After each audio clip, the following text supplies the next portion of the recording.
Hi friends, చాలామంది mutual ఫండ్లో investment చేసి ఫైనల్లో విత్డ్రా చేసేటప్పుడు చాలా ప్రాబ్లం అనేది ఫేస్ చేస్తూ ఉంటారు. బ్యాంక్ డీటెయిల్స్ లేకపోతే ఏదో కేవైసీ డాక్యుమెంట్స్ ఏదో ప్రాబ్లం అనేది ఉంటుంది.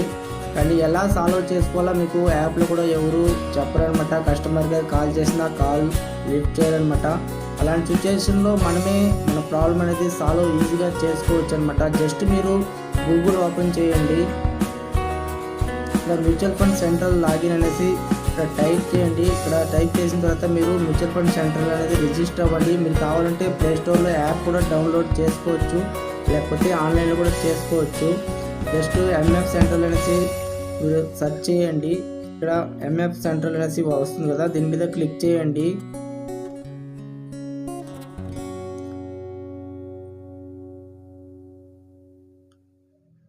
మీకు ఇంటర్ఫేస్ అనేది ఈ విధంగా కనబడుతుంది.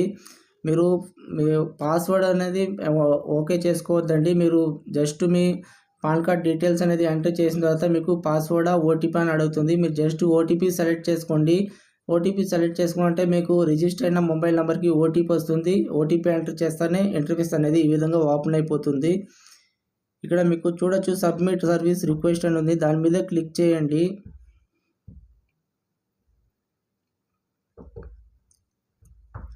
ఇక్కడ మీకు అన్ని సర్వీస్ అనేది చూపిస్తుంది. Change update email address, next change register mobile number, next అదేవిధంగా అప్డేట్ నామినీ, ఇక్కడ డీటెయిల్స్ అనేది మనం చేంజ్ చేసుకోవచ్చు. నెక్స్ట్ ఐఎఫ్ఎస్సి కూడా ఏదైనా చేంజ్ చేయాలన్నా చేంజ్ చేసుకోవచ్చు.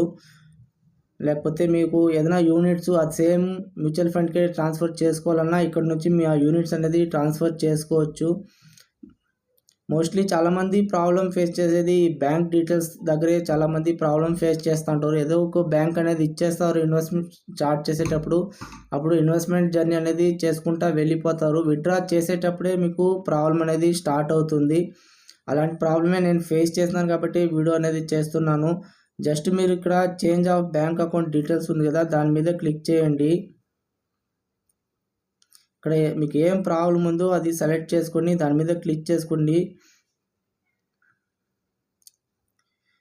ఇలా క్లిక్ చేసిన తర్వాత మీకు కొత్త బ్యాంక్ అకౌంట్ నెంబర్ అనేది ఇక్కడ ఎంటర్ చేయాలి. IFSC code, bank name enter చేస్తేనే మీకు ఏ బ్రాంచ్ అనేసి అది ఆటోమేటిక్గా వచ్చేస్తుంది.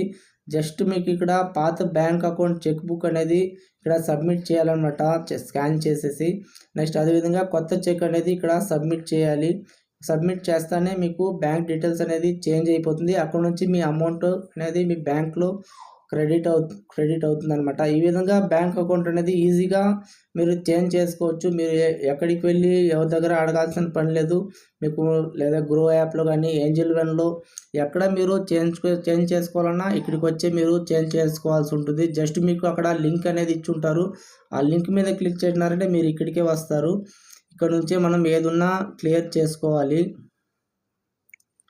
ఓకే ఫ్రెండ్స్, మీకు మ్యూచువల్ ఫండ్లో ఏ ప్రాబ్లం ఉన్నా ఇక్కడ నుంచి సెలెక్ట్ చేసుకొని ఇక్కడ నుంచి క్లియర్ చేసుకోండి. కొంచెం ఓపికగా చేసినారంటే ఇక్కడే మీ ప్రాబ్లం అనేది సాల్వ్ అయిపోతుంది, ఏ ప్రాబ్లం అయినా. అంతేగాని మీరు ఎవరి దగ్గర డబ్బులు ఇచ్చి ఆమారిపోయి మళ్ళీ వాళ్ళు చేయిస్తారు వీళ్ళు చేయిస్తారు అనేసి ఎవరి దగ్గరికి వెళ్ళొద్దండి. నెక్స్ట్ అదేవిధంగా ఎవరైనా ఇన్వెస్ట్మెంట్ జర్నీ అనేది స్టార్ట్ చేసేవాళ్ళు మీ డీటెయిల్స్ అనేది క్లియర్గా ఇవ్వండి.